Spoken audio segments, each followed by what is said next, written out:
we're back. So another question that I have for you is, what were like the three main issues you want to work on or were working on during the trip? I know that you were very like into your head, and how you were saying you were kind of trying to get away from that a little bit.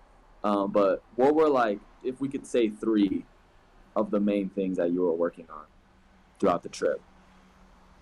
So yeah, one was the clarity, trying to have more clarity of my mind. Mm-hmm. Two would have been the like severely cutting back my weed addiction, and then three would have been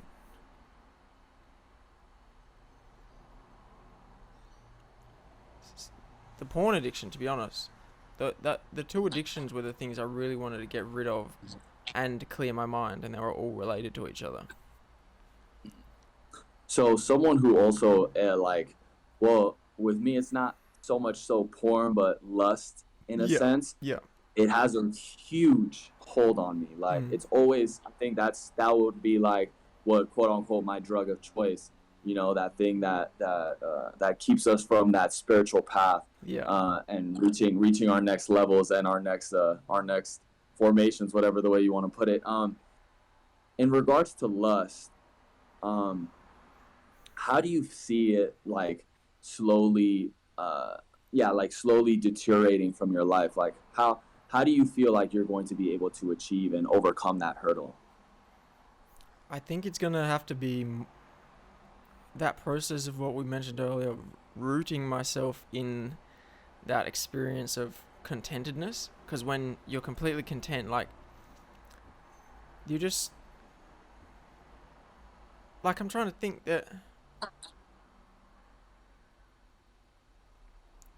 yeah, it's hard to say because there wasn't like hell hot girls fucking walking around at the retreat for me to try and test my test my how lustful I'm feeling.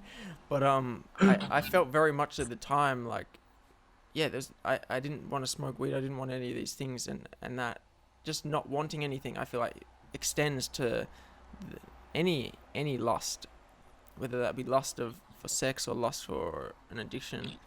So I think I just have to like we have to find and cultivate that space within ourselves where we feel content, and simultaneously that will just lead us to not so much be seeking outside for those things that bring us those cheeky Yeah, little pleasures. yeah, yeah. No, no, no. I feel like you're 100% right. If we're rooted in the right place, and that's what we really need, like to be rooted down into the right type of mentality, and then we'll be able to overcome it. Yeah, well, yeah, it's Only a just one of tree with roots that stretch down to hell can ever hope to reach the heights of heaven. It's from something I can't remember what. Sounds like Dante or something. yeah. So we'll definitely have since we'll be doing this again. I'd like to we'll dive into this one, but not to get too off topic. We'll continue on what we were speaking about. So we had talked about this previously, but I want to really get into it because I think it's really important knowing Mm-hmm. that other people go through something similar. So for example, like when I finally, like after 4 years of chasing my ex, um, I finally had that experience where I was like thinking about it. I think I was trying to escape it. Like I was trying to escape the thought of thinking that I wasn't gonna pursue my ex anymore. Like I had been thinking about her so much to then now, I like right after that I just went on an escape. Like the same thing, distractions. Downloaded Tinder, started going on a bunch of dates. Like going out with a bunch of like women. Like that was my distraction. Yeah. So from something that I just needed to combat. I needed to look this one thought and this one realization in the face, but Mm. I didn't. And Because it it was was like scary and too hard to in that time. exactly, Yeah. exactly. It was scary, it was hard, but it was also like I had been doing it for so long, but I had been doing it in the other direction was Mm. which like, oh, I'm gonna love this woman with everything I have, and like now I'm like, should I go away? Like I already Mm. 4 years is a really long time. Like, should I just Yeah, you're like should I coming give at her that. yeah. Yeah, I feel you. Like opposite direction. I Yeah, was yeah, exhausted. yeah. I was exhausted. Um, but so my question to you is, Mm, what pain, what painful experience or mental pain or mental thought, mm, um, uh, was like distracting you, mm. or like what Yeah, what was something that you weren't tackling or looking straight at, yeah, yeah, even yeah, though you knew it was necessary. yeah. So well, the thing for me was my last relationship that ended before the current relationship was like simultaneously as much like there was not bad things about it. It was just as much love, like very full relationship. But I cheated on her, um, which was like something I was in like an incredibly stressful time in my life for like a couple of months, and I ended up cheating on her because we were kind of drifting apart, and I didn't know how to deal with that, and that eventually led to the end of the relationship. And so I was like in this space, the space where I looked for distractions. From that point on, I became addicted to weed and everything. Um, I because I was afraid to look. Well, I was aware of it. I knew exactly what it was, but I was at the same time afraid to look at it. I was aware of the fact that, well, maybe I haven't looked. I'm still unraveling it, bro. But essentially, I was aware of the fact that the very thing I love the most in this world, I destroyed through my own like lustful and selfish actions. And I was like, I knew that was the truth, but I was scared to accept that that was actually what I had done, you know? And Yeah, and and yeah, it's come like at this perspective now, it seems more like I know that I was incapable of acting how I would have wished. That's just how that's what level I was back then. And so it's kind of looking back and realizing that whatever I could have lost was not like the be all end all. Like I remember at that time feeling like I'd lost the most important thing that was ever going to be in my life, and that I could never get that back. And so that's why it was so scary to actually accept that, because it was like, well, why would I live then? But now it's realizing not only did like was it not something I did wrong, it was just something, it was just the level of operating I was at. But simultaneously, I didn't lose the most important thing. It was just a great loss, just one of many great losses that we will all have to face to eventually see the beauty of the world, I guess. To be able to be grateful of the beauty we have in the moment, so that when we do eventually lose it, which is inevitable, so that we don't feel like we're dying and that we've lost everything, and that we can just roll with the waves of existence, I suppose.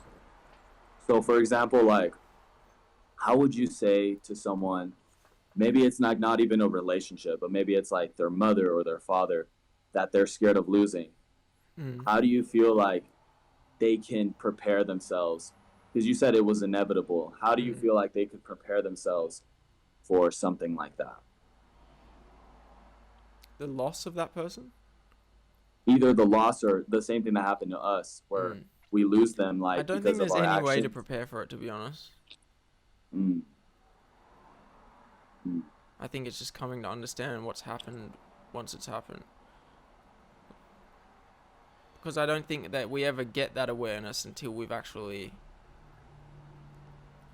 feel like we've fucked up to an extent. We need that feeling of having fucked up to really look at ourselves and and decide that we're gonna act differently. Like act yeah, apart from just the cycle of generations, and actually walk a path apart from just our conditioning. yeah, I think we need that kind of pain to activate that process. yeah.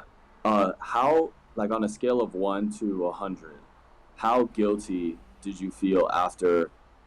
First of all, you cheated by kissing Yeah, I kissed this someone. girl. Yeah, What's because cheating is a very, like, people yeah, would look at it like, oh my gosh, like, what'd you do, like, blah blah whatever. yeah, And I feel like it's good to just explain that it was a kiss. yeah. Um, But but how I guilty felt are you? instant 100, bro. Like the second I did it, not even the second, like the kiss probably lasted like 5 seconds, 10 seconds max, and then it stopped, and I was like, well, I just ruined my fucking life. Like literally, it was that instant how I felt like just wrong, you know. But I was just, yeah, the condition. I was put in the condition where I to make that decision. Like I was drunk. I didn't hardly ever usually drink. I felt alone. I was lustful. It's like I wasn't. It's not even really my fault. Like the world put me in this position, and I had to fucking do it. And like that also kind of not had to, but it's just causes and conditions. That's how I really look at it now. Like the causes and conditions were there for me to act in such a way, and it's not something to be ashamed of. It's just the changing of the weather, the seasons. Yeah. One thing that, if you don't mind me just saying before we move on to the next question, is just that like I feel like you and I maybe felt the same way. Like obviously a lot of guilt, a lot of like self talk, hate, probably down on ourselves. Like how could you do that? Like how could you ruin this? Yeah. Whatever. You know, since we talked about the self love before, man. But I know that it's not about the comparison of like looking at someone else's life and how much they have messed up compared to how much we have messed up. And life isn't about comparison. We're all on our own quest. But I want to say that, trust me, for someone who always talks about, like I've talked to different people about relationships and love and like, you know, things that they are doing in their current relationships. And I've realized that when I started doing that, how little I started to see that, because like I did a lot of messed up things to my ex, but one of the things that was like the breaking point is when I was talking to another girl while being in a quote unquote relationship, even though it wasn't official, like emotions were there. Yeah. But anyways, what I'm trying to say is that there's people out there, and if you're a girl and you're listening to this, it's just to be cautious a little bit. Is there's people out there who are cheating multiple times. When I'm traveling and I ask them in hostels, because I stay like, well, right now I'm staying in an apartment, but I usually stay in hostels. Everyone, almost like maybe 8 out of the 10 guys that I meet, oh yeah, man, I have a girl back home. We're out at like a club, or we're out, and they're like making out with another girl. No shit. And many people's mentality is, oh yeah, man, like how could you survive and have like your girl doesn't got to know everything, blah blah. That type of mentality made me realize that I was far from the path, but I wasn't that far from the path. Yeah, that's like very there's interesting. people who are really, and it kind of, because I felt like she made me feel and I made myself feel like I was the worst human being and like the scum of the earth. Dude, and I just want to let you know scum that of the earth is legit like one of the 100%. Yeah. And I like hear your situation and I resonate with it, and I just want to reassure you that you're not like the scum of the earth. Like you made a mistake, you were younger, and you learning from it. Obviously, look at the changes from when I even first met you to now, in the way you conduct yourself and the way that you speak.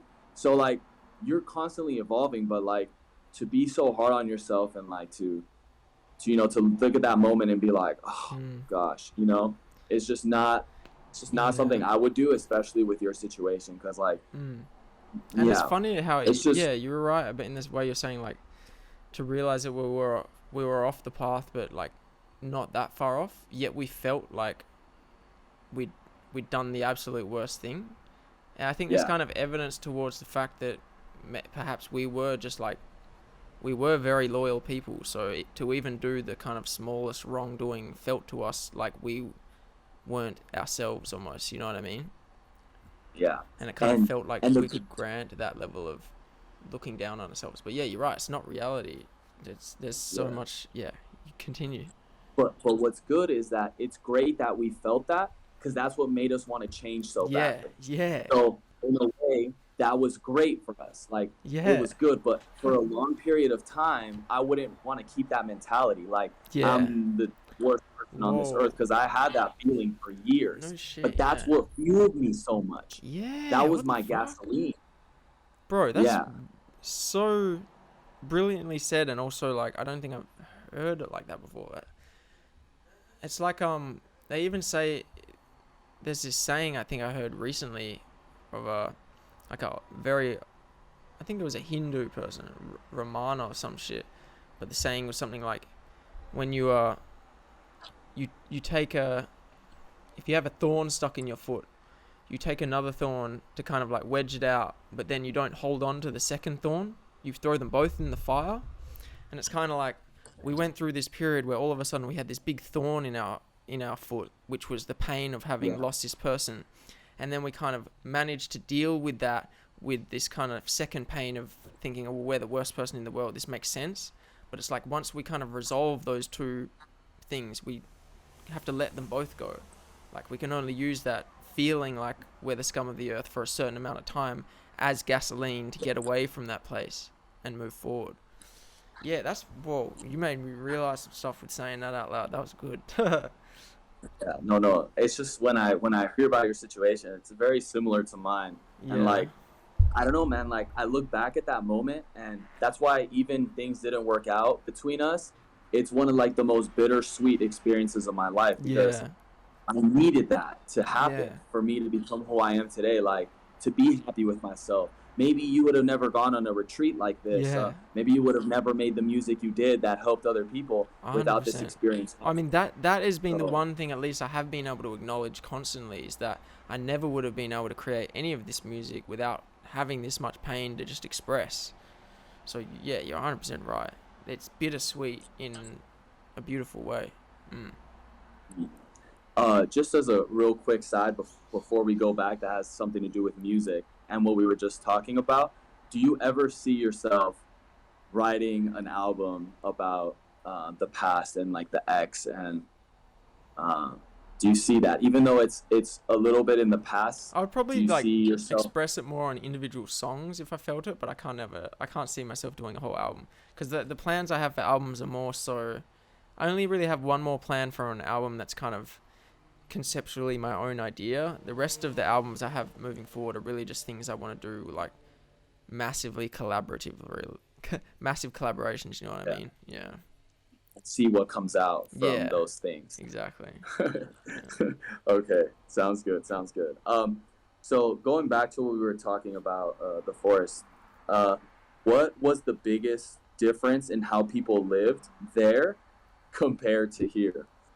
You were saying, for example, like he was chanting, saying thank you to the people who had made the meal. Obviously, you don't see that at the cafeterias or at your local Macca's or McDonald's, you know? So what's kind of the differences that you see? Well, the first thing I was going to say, that everyone's just like a lot more cheerful. But then what you just said secondly was kind of what goes with that. It's like everyone there's like so aware of their situation and kind of grateful because of that. That gratefulness kind of fuels their happiness, and that just kind of goes in spirals when they have nothing to be distracted from that, you know, that gratefulness and then that joy that comes from that. That would probably be the biggest difference, because like it does seem rare, but it seems rare coming back to this world and interacting with people, even just in the shops, or even just like my mum, for example. Like, people aren't like, it's rare that people feel joyous just existing. Yet when like it's just kind of the normal state for the people, like the monks and the nuns at least, and it becomes the normal state when you quieten yourself for a while. But we all just live in too noisy of a world, man. I feel like the closer you get on your quest of like the spiritual enlightenment, getting closer to the person you want to be, the further away you get from certain people around you, if they're not on the same journey. And it really does sadden me, and hopefully, well, I'll say this. It's just that some of my friends that I have in my life, they haven't done what I've done in regards to like the like facing a lot of the demons and a lot of like the pain that I had felt and that my actions caused. They didn't go through that process. So there are certain things they don't understand why I'm happy, even though things aren't going good, or they don't understand that. And it's hard for me to express that. That's why it's good to hear that you're doing it, because, one day, like I'll be able to talk about it with more people in my life because they have also gone through the same quests. And, it's kind of hard to talk about the Dragon Slayer quest with someone who hasn't ever fought a dragon. You know what I mean? Yeah, that's a brilliant way to put it, Yeah, no, I feel that as well. It being on this type of path, it does make you more aware that you can't really relate to a lot of people who are just willing to immerse themselves in the world and not think higher than that. Yeah. And Yeah. and that You even makes remember? it even more gratefulness for ourselves to have each other and people like this who exist across the world, because at least then we can still connect with people on that path. Yeah, yeah. It's just that like, uh, because even a lot of my friends, like, they're Christian, they believe in God, and there's just that Bible verse, the one I shared with you, which was, "Do not conform to the patterns of this world, but be transformed by the renewing of your mind, so that you may know God's perfect will for your life." And then I think to myself, like, they believe this, but do they believe it to an Yeah. extent? Because like they're so submersed in the world, into the earth, that I think to myself, like, where is their want to get themselves out of it, get themselves out of that mud, because it is mud. It gets into your eyes and you can no longer see as Yeah. clearly as you're supposed to. Yeah. So on the trip, was there any parts where you were like like there was frustration in you about anything? Yeah, I do remember feeling frustrated just to the extent, uh, frustrated to, frust- maybe, I'm just trying to think whether that's the word I would call it. I was like, the more I was becoming aware of like how my mind is so addicted to all these things and trying to run away, I was kind of frustrated to the extent that like it just kept doing it, like I didn't want to be doing all these things or thinking about all these things, but the mind just kept going. And that's kind of where that kindness had to come in. Like, unless I was like, it's okay, Dylan, like it makes perfect sense your mind's doing this because it's been doing this for so long, it's not going to just stop instantly. We just got to care for it. When I wasn't doing that, I would feel frustrated. So I have people in my life who also have this constant gear going on in their mind. Are you like that? You have this constant gear, or like things spinning in your mind, or is it when you're not expressing? No, it is usually like that. No, actually, no, I guess it is when I'm not expressing, yeah. Like, So yeah. so like, just to kind of understand that mentality more, and I'm sure other people watching in on this deal with that as well. Um, what would you say is like, what are the pros and cons with that? And are you trying to get to the point where you're just Mm. like your mind is just Yeah, like yeah, this? I am trying to get to that point because well, it's the pros have seemed like pros while they've seemed like pros, which sounds weird, but I'll say what I mean. Like being aware, thinking about things all the time makes you kind of think that you can get a good understanding of the world, and that's like almost one of the biggest delusions I'm having to face right now is that I can never actually come to understand the world. I can only just be present in the moment and act with it, like dance with it in the moment. But beyond that, I can't go thinking about what the dance is going to be in 20 minutes or 10 years, I just gotta have to dance the dance now, otherwise I'll be stepping on life's toes. So, Whoa. so, did that answer? I kind of forgot what I was even saying in that No, moment. no, no. In a way that did answer, yeah, because you're so in your mind, you're just constantly That's processing it. that Yeah, you yeah. kind of want to be a little bit more present So in the yeah, in the situation. so what to finish the thought, it was like the pros, which had seemed like pros, were I thought I was understanding the world. I thought I was coming up with this map to operate on, but that map to operate on was corrupted by so many delusions that I couldn't tell reality or truth from the false. So it was like, okay, let's try and stop thinking as much as we can to the extent that we're only aware of kind of like fundamental truths, and then beyond that we can just act in the moment. And if we need to think, we think, but otherwise not to be always trying to formulate the dance in 10 minutes. Yeah. Have you met people in your life who have more of Yeah. that mentality? Yeah, I think I have, yeah. But it's funny, you don't really it's probably obvious, But having spent most of my time in my head, I didn't realize that was not what's going on with everyone. You know what I mean? I thought that was the normal for a lot of my life. Yeah. Yeah. Yeah. Yeah. I also thought, well, because my mind a lot of the time is just like, it's just like this. I'm not one of those the overthinking type of people. Yeah. I don't know when I started my life or anything, but I just met a lot of people who were, and I've always been very curious. Like just the pros and cons, because they describe it as a con, but sometimes like I would like to think about certain things a little bit more in depth. Just kind of tackling blah blah blah blah blah one thing, but I guess running through your mind constantly, I could see how it would be like detrimental to an everyday life. Yeah. Yeah. Mm. Yeah, it definitely has the pros less in the sense of that you can kind of tackle. Like I can think about anything to the extent that I can annihilate its existence, essentially. You know what I mean? Like I can think about my own happiness, I can think about my own relationships to the point that they just don't even exist anymore. And that's so it's kind of scary, but at the same time it's very valid. It's like wisdom almost. Like I can cut through false realities. When you can think about something that much to realize it doesn't exist, then you're kind of cutting through your delusions a little bit. It's just a different method, you know. I've got the delusions to cut through. So some people, they'd have less delusions naturally, therefore there's no need for the tools to cut through them. Yeah. No, I believe you're gonna get there.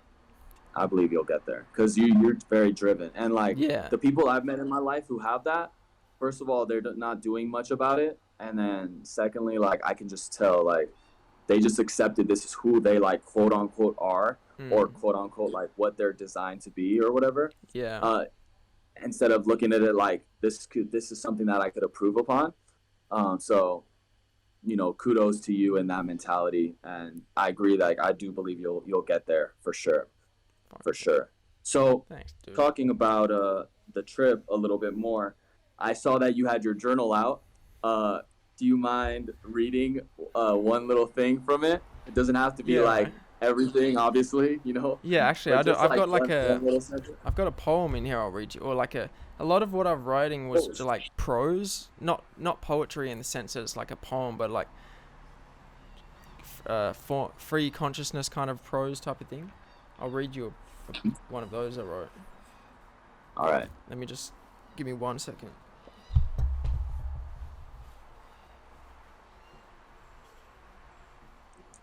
All right, guys, we're about to get a prose poem from Raze himself. I don't know. I haven't heard him do poetry before. I don't know if you guys have, but I am excited. What do you guys think it's going to be about? Let's see if you guys can guess it right before it comes out. Oh, me and the chat, we were just we were talking trash about you, Raze, behind your back, dude. Sorry. Okay. All right. I'll read you this. It's a page Sounds long, good. so oh wow, yeah, go ahead. Minutes. But this was something that so when I was having the day that I kind of realized that there is no refuge, and that was really going through my mind. This actually relates to what we were talking. So just as a little preface. I know this was when I was really noticing that my mind's always going and I can't seem to stop it. I came to that realization that there is no refuge. And then whenever I've noticed myself getting caught in thoughts, I would just say to myself in my head, almost like a little mantra or a chant, I was saying to myself just, there is no refuge, there is no refuge. I would just start saying that to myself in my head until I would realize that I'm not thinking anymore, and then I would kind of go through my way, and then when I would realize I was caught in my thoughts again, I would just start saying that over and over again. So it was almost like I was hitting a bell to try and like stop the thoughts with another thought. But anyway, this is something I wrote, a little bit of prose. I really like this, so I'll read you the whole thing. Nice. Kindness, compassion, wisdom, care, virtue, enlightenment. The highest grades of mud in the swamp. Scrub yourself clean of dirt with more dirt. This is the way of the world. There is no refuge in this world. Mother of life and death bringer all the same. Cradle your dearest child above the flame and burn, burn, burn. There is no refuge in this world. There is no sage to lead you from the filth. There is nothing except filth and the void, the other world. And until one's mind is lost, leave it to only those who are in the psych wards to wash themselves clean. You will never find refuge, for there is no refuge in this world. Sit yourself under the ficus religiosa and seek some shade. You will never escape the wrath of the sun. Paint it on your face. Never forget it. There is no refuge in this world. There is no refuge in this world. Under the Bodhi tree, with peace and serenity, despair prays across the field out of sight. Do not seek refuge in this world, for there is no refuge in this world. Lean on the earth and be crushed by its weight. Stab at your enemies and kill yourself. Spread love across every square micrometer of existence, only to find yourself suffocating the body of God. Salvation is no game. There is no role to play in retribution, for there is no refuge in this world. There is no refuge in this world. There is no refuge. So stop looking under rocks. Stop searching across the seas.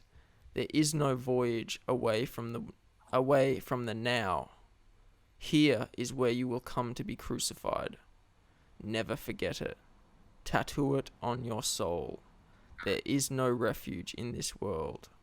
There is no refuge in this world. There is no refuge in this world. Dang, what was that like? Did you have like a dictionary out there with you on some of those words, like the virtue? What did you say? Religious. It was like rolled off the tongue perfect. Huh? Ficus religiosa, was that? Yeah, ficus religioso. What is that? That's the botanical like proper name for the Bodhi tree, which is the tree the Buddha sat under to become enlightened.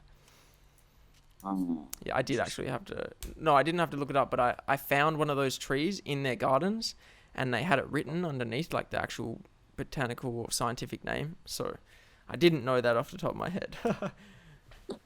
Did you sit, or is it a sitting under thing? Like Yeah, sitting yeah. under the tree. Yeah. Nice. And you spent some time there? Yeah. It was a nice tree they had. Awesome. That's awesome. Wow. No. It was a really good prose. Yeah. What do you think? Really What did you think about that? Well, I think I do understand what you're talking about in regards to like the no refuge thing. So do you mean like no refuge from the storm, like from inevitably bad things happening to you and painful experiences happening to you? Yeah. Okay, good. Yeah, because then we agree on the same thing as well. Oh, yeah. I had always seen it in a different way. I never saw it as, because when I hear no refuge, it just seems like no, like nothing will ever bring you like peace, or nothing will ever bring you like happiness or something like that. That's the way that it sounds. But is that what you mean? No, it does have that kind of sound in this. It's in that it sounds kind of like ominous, but no, it's definitely just the talking about there is no refuge from the storm that is inevitable, but that doesn't mean there's no calm between every single storm. Yeah. No, cool. Because the thing is, this is like there's this one parable in the Bible that talks about this exact thing. And it's the parable of the house on the rock. It's actually going to be I made a song around it. Yeah, I saw on your story today. That's the parable of the house on the rock. No shit. So pretty much what it is, for those who don't know it, it's like there's two people in this story. So there's two people in the story. So one of them, they both read the word of God.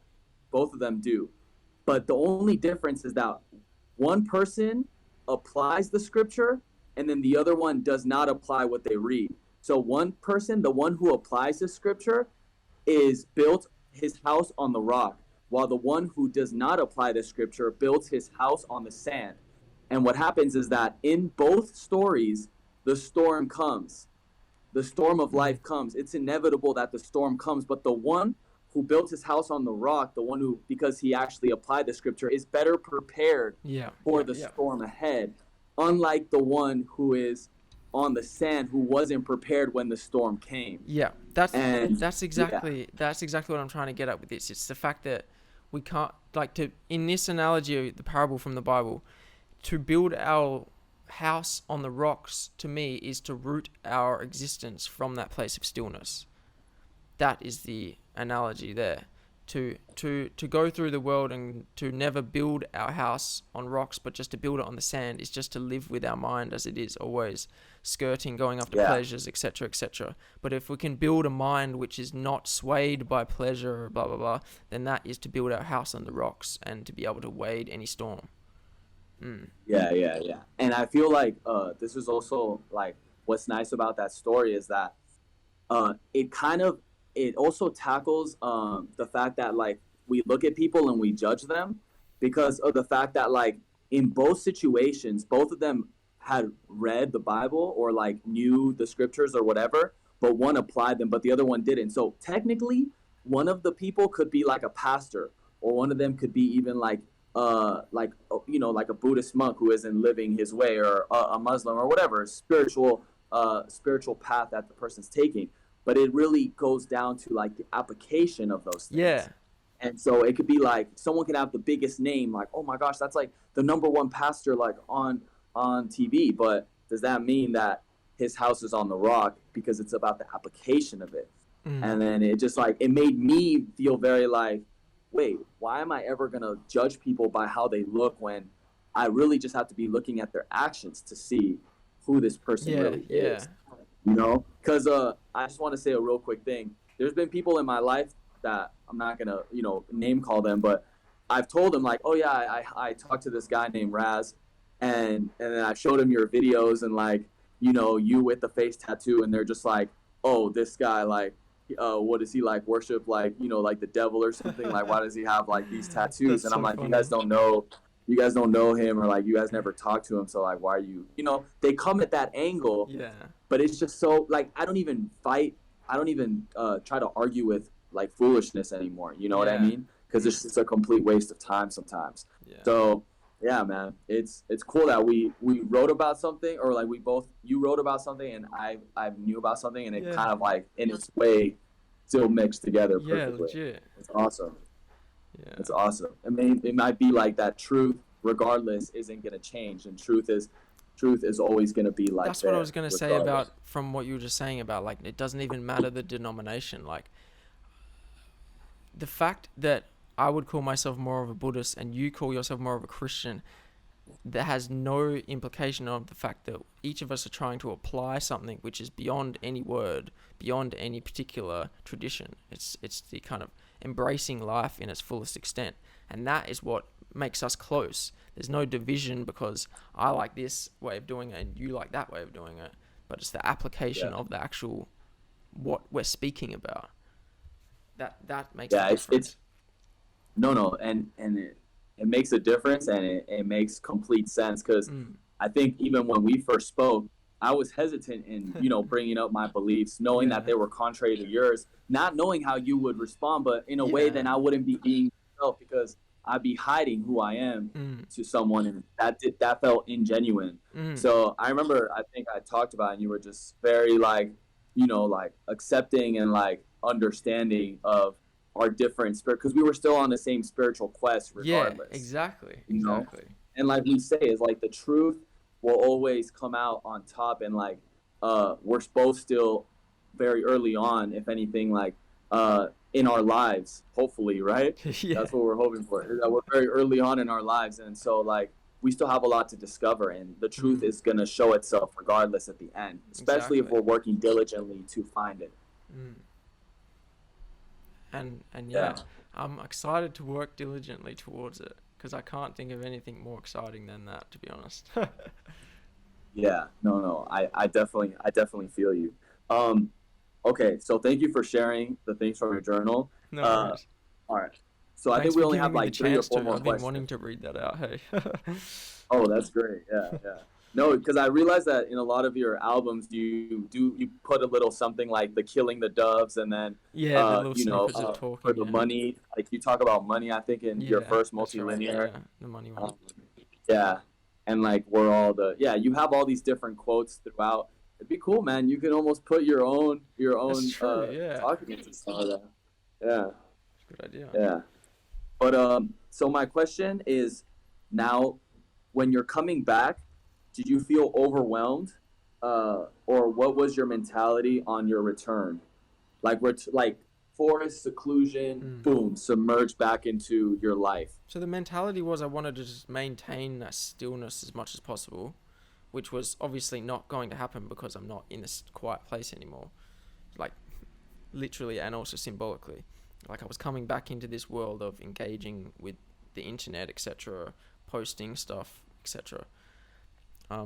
So the mentality was to come back and kind of maintain the stillness as long as I could, and I've been kind of it has been a struggle, but I've also realized, like, I've rather noticed that something definitely has changed, if not just slightly along the path, because it is a lot easier to obviously hold off these addictions, um, talk with people even, and that has come from, like, yeah, touching that space of stillness and it somewhat remaining with me as I came back into the busyness. And who was the first person you broke your silence to? And explain a little of how that went. So when there was the two people that talked to me. It was a very hot day, hey. So, and this place is at more than an hour drive away. And so I had one of the, instead of having Anya coming pick me up, I just had one of the people there drop me into the city because they lived pretty close. Well, I happened to have one of the women there happened to live like 20 minutes from where I live, so she just dropped me at the train. And so I guess the main kind of initial breaking of the silence was just speaking to her on the drive home. But that was kind of about surprised me in how mundane it was, because I was expecting, these Buddhist people wanting to be talking about all these deep things, but then we're on this drive home and they were just talking about how they had like work coming up and stuff like that. Well, not just that, but I don't know, but I'm now realizing it was because I was unwilling to, say what I wanted to talk about first, that they didn't open up a door, And yeah, literally just realizing that in this conversation, to be honest. Yeah. Yeah. But yeah. Because usually, like, one person has to be the one to initiate it. And, you only have control over yourself. You don't have control over them. So you might as well. Yeah, no shit, yeah. Yeah. Yeah. So it was a very, just the conversation, but it was still nice. How was it like? It was nice obviously it was filled with a lot of that just coming out of the silence. So I didn't feel anxious or anything like that, like I usually would. Usually I would feel pretty anxious with a new person like that, but I was pretty chill, just sitting there and just like answering questions and asking some questions back. So that change was evident. But yeah, I hadn't yet moved into that mode of like acting. Yeah. Did you guys listen to one of your songs on the way back? That's funny. I did bring it up, but she was like, "Oh, I need to focus on the road. I can't drive right now," so she didn't want to put it on. Man, she just missed out. Yeah. Missed out, dude. Well, one day she'll see it, be like, "Oh yeah, I remember that nice young chap. I drove him back, blah blah." And they're like, "Yeah, whatever, mom. No, you didn't." That's so funny. Oh man. Okay, so then after coming back, that was like how your chat was. Like, how was the first couple days? How was your first couple days back? Good. Yeah, I was kind of scared that I would lose all of that stillness almost immediately, but no, it's those first few days were good because I continued smoking very little weed. I'd say the last couple of days I've started smoking a bit more. Like, as I said, I got back, I was smoking like just a joint a day. Now I'm like 2 or 3 a day. So I can already notice kind of the stillness losing its grasp and like the need for me to kind of reestablish that. But yeah, it has been really good coming back, honestly. Everything I've got from it was positive. There hasn't been a single negative. It's crazy. That's awesome. Yeah. And so with like, for example, like the minor like, because you were obviously at like a really high tolerance level of weed, Mm. um, with smoking like joints and then hopefully going back to two or to one, is that kind of your objective? Like slowly going down until Yeah, sobriety, just or to do you need feel it like it's less and always going to be a less. part of your life? No, no, it's like for the first time I can see that actually, yeah, no shit, this thing doesn't have to be a part of my life, hey. Because even to go from what I was smoking, like constantly throughout the day, from like almost immediately when I got up to now, is like almost unbelievable to me. And so that final Yeah. step, just to be not on it, is so much more realistic now that I spend actually like large chunks of the day each day doing that already, you know? It's just one step beyond that. Mm. Yeah. Yeah, it's crazy What do how you feel much like the perspective has shifted on how much it's going to be a task. Before it was like I can't imagine this ever happening. what do you feel like is your favorite part about weed? Um,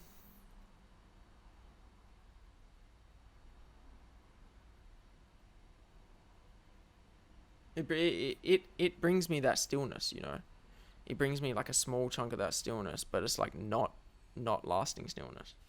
Yeah, because yeah, I Yeah, get no, into the mm, it makes sense. So in a mm, way, like, since you weren't able to obtain it back then, like by yourself, you got it from something else, kind of like a crutch. yeah, And then one day you want to be able to live without the crutch, and then you'll be able to always be that way. yeah, I feel like people, and because I know you say you don't drink a lot, and neither do I. I don't drink at all. mm, Um, yeah, the no, one of the reasons has to do with like, have you realized that people drink for the confidence to become the version that they always wish they mm, were, yeah, in regards to like how they communicate with women, yeah, how they no shit, communicate with people.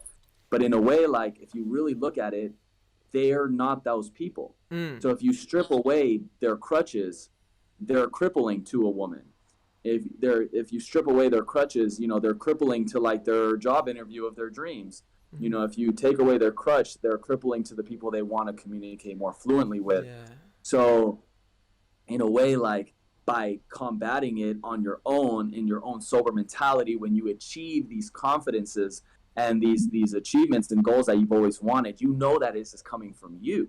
mm, Now you have these tools and these things you can activate at any moment, which is your stillness, your peace, and all those things that mm. that you'll acquire, in time, I believe.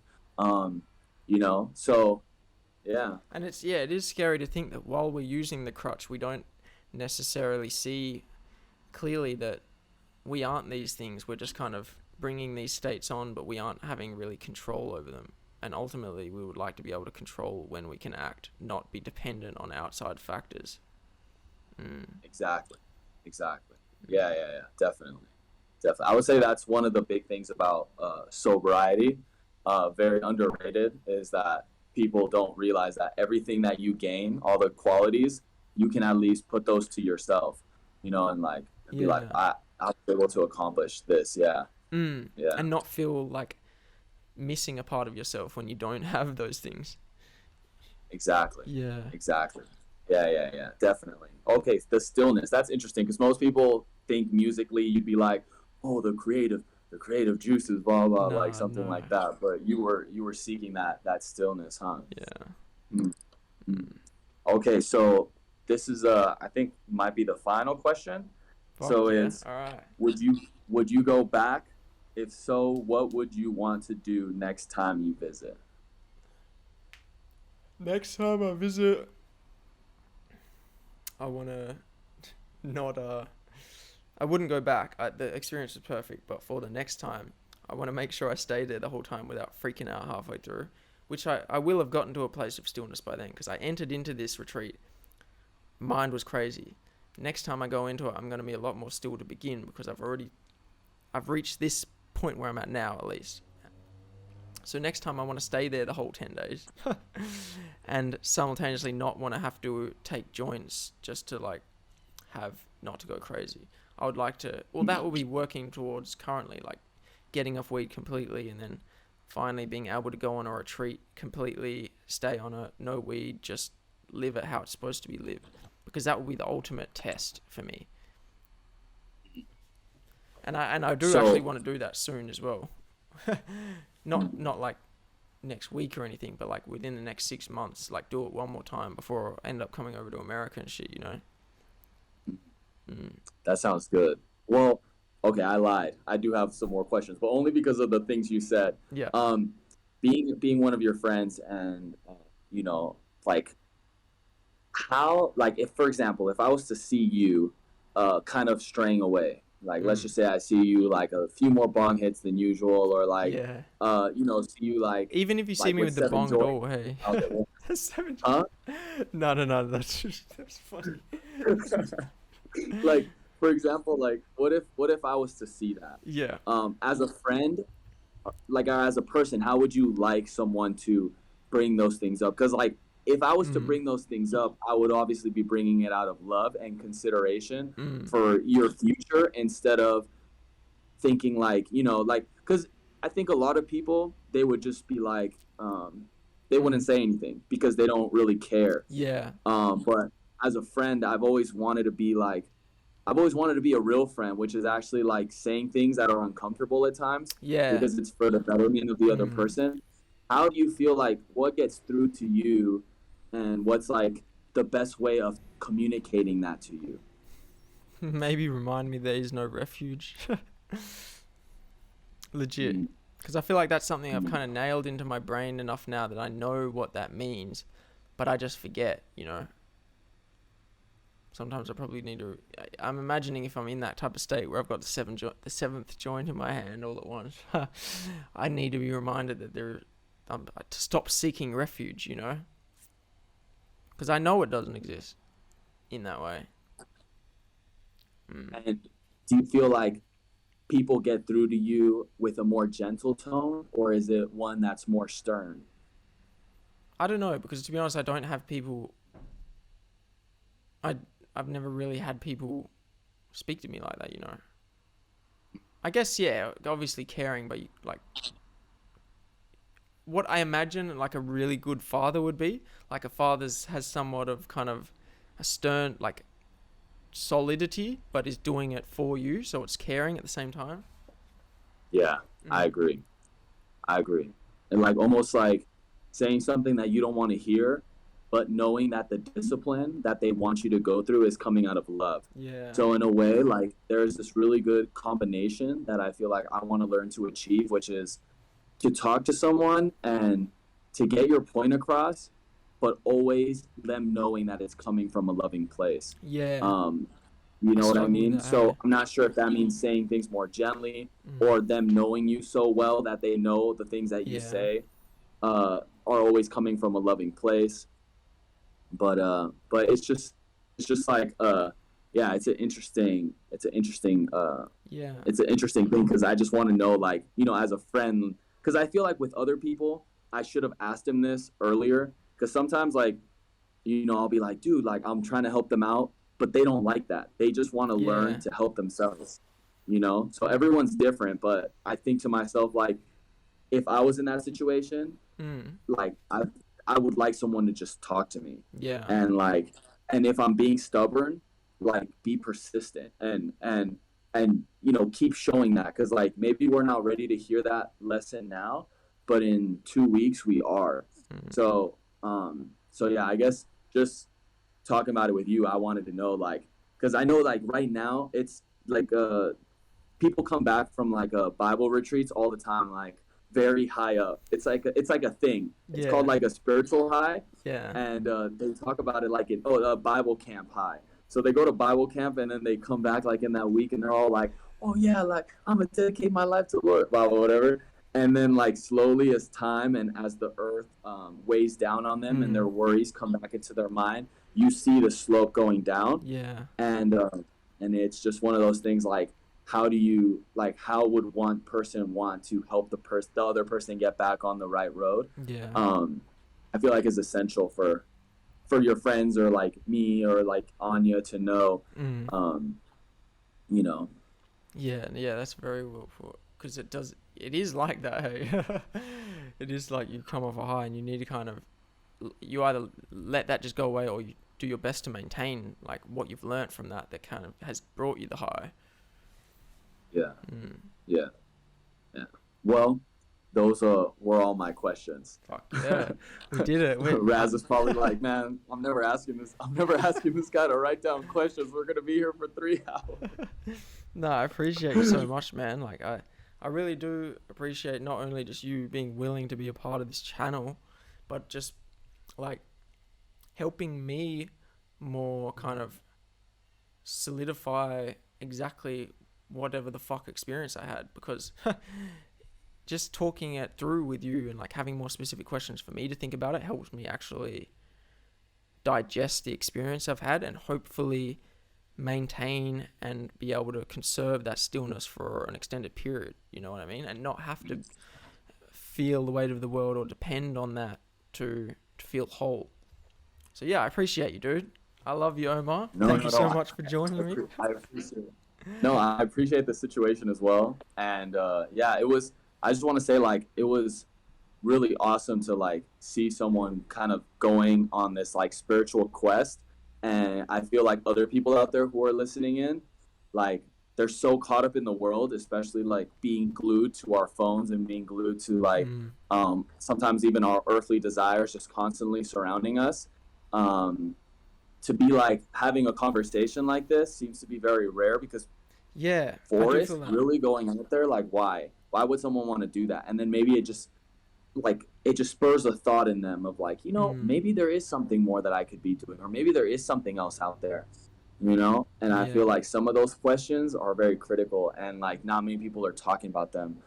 So I mean, thank you for going through this experience so we could have something to talk about. That was very in depth. And yeah, man, I hope these people took something out of it. I definitely did. There were certain realizations I was like, it was really nice to see it from that perspective. So Yeah. you know I'm glad, man. yeah, thanks for being honest and vulnerable, because it's a rare thing in this world. And yeah, man, it was awesome. Hell yeah. Well, thank you. All right, Raz, Thank you are for you anyone gonna still say something to watching. the audience? I guess just yeah, if anyone who made it this far as well, just like grats to you for fucking sitting through almost 3 hours of us talking, and I hope you really did get something from it as well, like some kind of spark or just confidence to continue in whatever path you're walking as well. Because yeah, I feel more confidence in walking this path, even just having had this conversation with you and knowing you're out there, and the fact that we can continue this moving forward. Oh, and that we are going to be doing this more regularly as well, having these one-on-one conversations, as well as 3-4 people possibly at once having conversations. We're going to be making that happen in the next month. Yeah, I love you guys so much. Thank you for joining us and listening to this. Do you want to say anything else? Shouts out my ex, shouts out your ex. We show no ill feelings towards the people from our past because we learned something from them. Yes. I guess while we're on that topic, it's just that I feel like so many people have hate or ill-gotten feelings towards people from their past, even if they did them wrong. But we need to start focusing a little bit more on the positive things that we learn from experiences, and the positive things and moments that we had with these people. And yeah, I feel like we live in a very more pleasant place. And I think in the beginning of your last video, you started with this. So I guess I'll end it with this for some type of poetic justice. Is hate cannot conquer hate, but love can conquer hate. So let's just keep on loving and let's conquer hate. Hell yeah. I love you so much, man. Thank you for joining me. Love you too, brother. Thank you for having me.